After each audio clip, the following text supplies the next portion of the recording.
ეს პროცესი ძალიან საინტერესოდ წარიმართა, ჩვენ ვაკვირდებოდით რა თქმა უნდა ყველას მოქმედებას. არიან ადამიანები, რომლებიც დაუპირისპირდნენ სახელმწიფო სისტემას და ეს არის სწორედ თვითწმენდა. ჩვენ რეორგანიზაციებო დაწყობდა კიდევ ბევრი ადამიანი განთავისუფლდება, ვინც გასათავისუფლებელია და ვერ ასრულებს თავისუფლება მოვალეობას.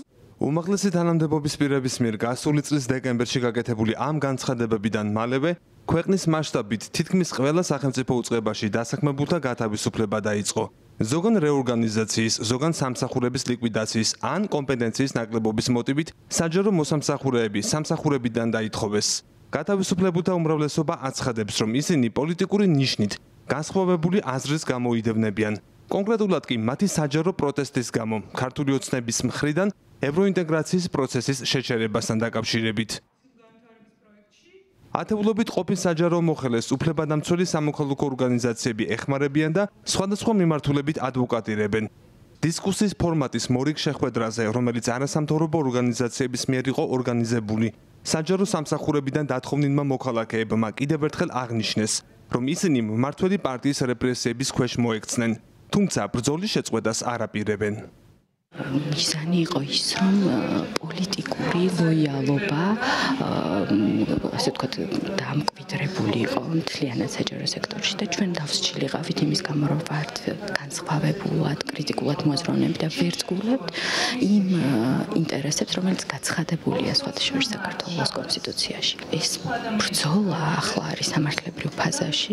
მიუხედავად იმისა, რომ არ გვაქვს ოპტიმისტური მოლოდინები, ჩვენ ყველა მეთოდს გამოვიყენებთ, ყველა ინსტრუმენტს იმისთვის, რომ დავიცვათ საკუთარი უფლებები, თუნდაც იმისთვის, რომ მომავალში ცხადი იყოს ეს ისტორია. ჩემ დროს ფაქტობრივად მარტო მე გამოთავისუფლეს, მაგრამ შემდეგ თავდაცვის სამსახურიდან გათავისუფლეს ყველა აი ამ პეტიციაზე ხელმომწერი პრაქტიკულად. ჩემი გათავისუფლება ცალსახად უკავშირდება რუსული კანონის პირველი ვერსია, როდესაც შემოიტანეს ქალა პროტესტის კანონი.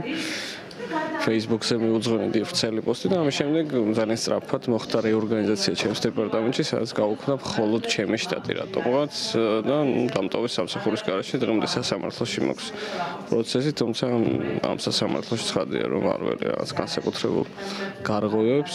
რეჟიმის ერთ-ერთი ამოცანა იქ ყავდეს აბსოლუტურად მორჩილი ადამიანები. შესაბამისად ნიშნავს, რომ ამ ადამიანებთან ერთად სხვებსაც ელით სხვა ტალღა ამჯერად უკვე რეპრესიების, რომელიც ნებისმიერ მომენტში შეიძლება დაიწყოს. სამოქალაქო ორგანიზაციების ხელმძღვანელი პირები ამბობენ, რომ საჯარო მოხელეთა შესახებ ახალი კანონით არც ერთი საჯარო მოხელე დაცული აღარ არის და არამხოლოდ განსხვავებული პოლიტიკური აზრის გამოხატვის შემთხვევაში, არამედ მარტივი მიზეზითაც კი შეიძლება დაკარგონ სამსახური.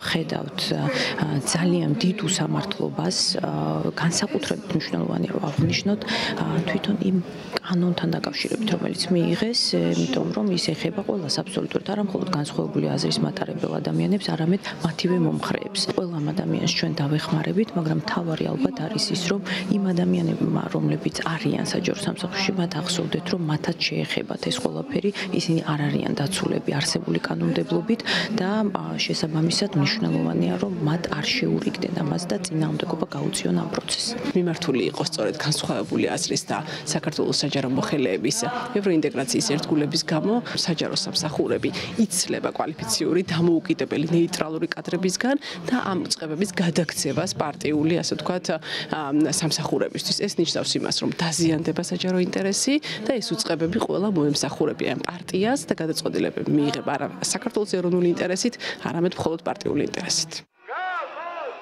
საჯარო სამსახურებიდან გაშვებული მოქალაქეები პერიოდულად საპროტესტო აქციებს მართავენ და ერთმანეთს მხარდაჭერას უცხადებენ. ყოფილი საჯარო მოხელეები და სამოქალაქო ორგანიზაციების წარმომადგენლები თანხმდებიან, რომ საჯარო სამსახურებში პარტიული ნიშნით მიმდინარეობს კვალიფიციური და პარტიულად დაუმორჩილებელი კადრების ღია წმენდა. ისინი გამოსავალს სახელმწიფო უწყებებში ჯერ კიდევ დასაქმებულთა მხრიდან მასობრივ პროტესტში ხედავენ. ალეკო კვეტაძე, ევრონიუს ჯორჯია.